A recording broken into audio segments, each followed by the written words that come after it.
南方人參、絞股藍。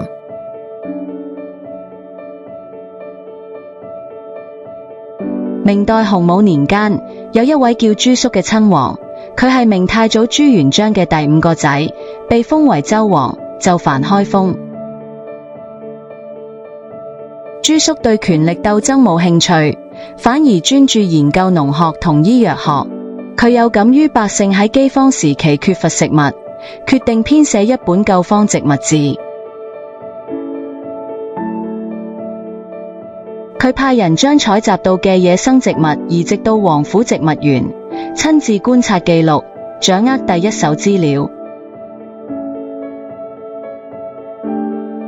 喺田野入面，佢發現咗一種之前未被正式記錄嘅藤蔓植物，將佢命名為絞股藍。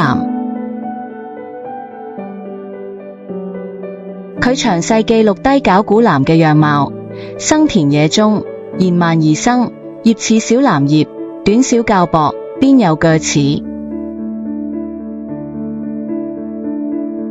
佢特別提到五葉盞生一處，開小花，黃色，亦有開白花者，結子如豌豆大。佢仲親自品嘗，記錄低絞股藍嘅味道，葉味甜。親身試藥係一件有風險嘅事，但為咗百姓，朱肅義無反顧。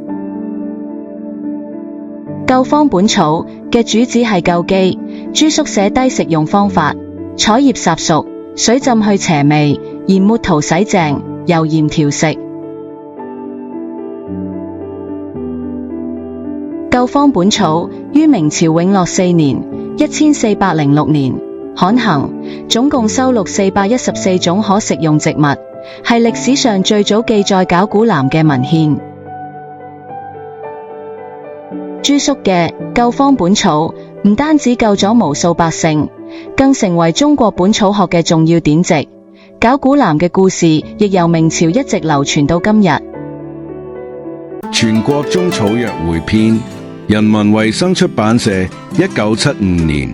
絞股藍，葫蘆科植物絞股藍的乾燥全草，功能清熱解毒、止咳祛痰，用於慢性支氣管炎、傳染性肝炎、腎盂炎、胃腸炎。呢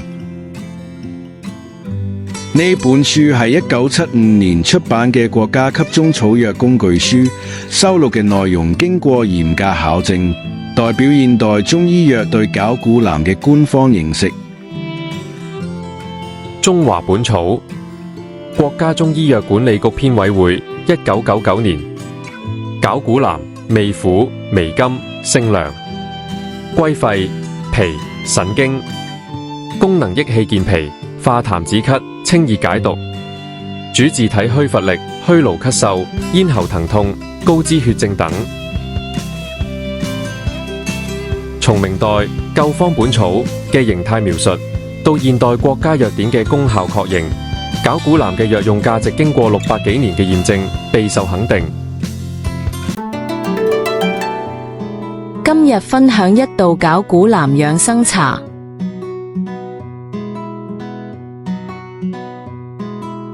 材料：乾燥絞股藍10克，紅棗去核3至4粒，枸杞10克，冰糖適量，清水500毫升。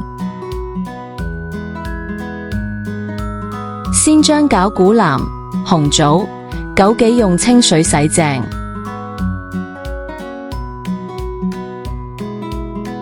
紅棗去核，味道更出，亦冇咁燥熱。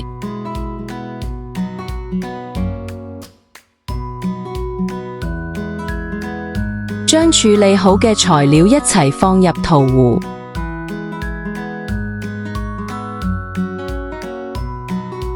加入大約500毫升嘅清水，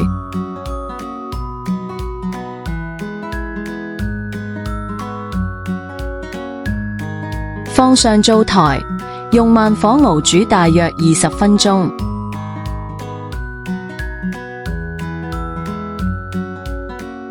熄火前5分鐘加入冰糖，可以中和絞股藍嘅苦味。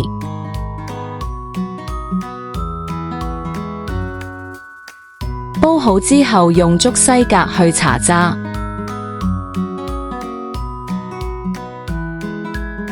功效：益氣健脾，改善疲勞，食慾不振，化痰止咳，改善慢性支氣管炎，清熱解毒，適合暑熱、喉嚨痛，養心安神，改善失眠、心煩。現代研究：降血脂、降血糖，增強免疫力。禁忌：脾胃虛寒者慎用，容易腹瀉者不宜，每日用量不超過15克。孕婦、兒童使用前諮詢中醫師。同學仔未完㗎，繼續話你知。絞股藍嘅莖係攀援型，纖細但好強韌，長度可達1至3米。佢會纏繞住籬笆或者樹木向上生長。葉片係鳥竹狀複葉，通常由5塊或者7塊小葉組成，每塊小葉邊緣有鋸齒，所以民間又叫5葉參或7葉膽。卷須係二期分叉，即係好似一個 Y 字形。呢個特徵好重要，係分辨絞股藍同佢嘅冒牌貨烏蓮梅嘅關鍵。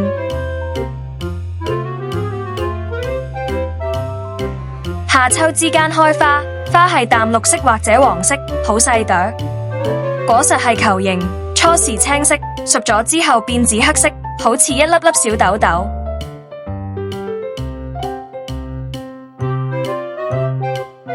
中國已知嘅絞股藍品種有16種，按葉片數目分為9葉、7葉、5葉、3葉、2葉。當中以天然9葉同7葉嘅皂苷含量最高。要留意冒牌貨烏蓮梅，最大嘅分別係烏蓮梅嘅卷須同葉係對生嘅，即係響葉嘅對面，而絞股藍嘅卷須同葉係同側。野外採摘一定要分清，唔好搞錯啊！絞股藍嘅根係鬚根，但部分品種會形成塊莖，根部亦含有皂苷成分，全草都可以入藥。入藥用嘅絞股藍係乾燥全草，喺夏秋之間採收，洗淨曬乾，乾品呈綠色或黃綠色，氣微清香。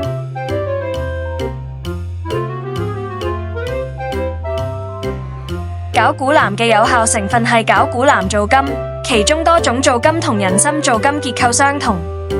9葉品種嘅皂苷含量最高，其次係7葉。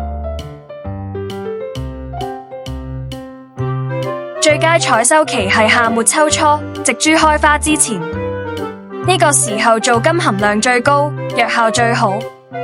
採收後要盡快加工，避免有效成分流失。現代藥理學研究發現，絞股藍含有超過80種皂苷，其中多種同人參皂苷結構一模一樣。1986年，國家科委將絞股藍列入星火計劃首批名貴中藥，2002年列入國家保健食品目錄。南方人參呢個美譽係有科學根據㗎。最後提提大家，絞股藍性寒，脾胃虛寒，容易肚瀉嘅人不宜飲用，每日用量唔好超過15克。孕婦同兒童使用前最好諮詢中醫師，對症下藥，適量使用，先可以發揮最佳功效。記得服用任何中藥之前，最好先問過你中醫師。如果鍾意呢一期視頻，唔該一定要點讚、訂閱、開啟小鈴鐺。係留言區話俾我知，你仲想知邊一樣記中草藥故事？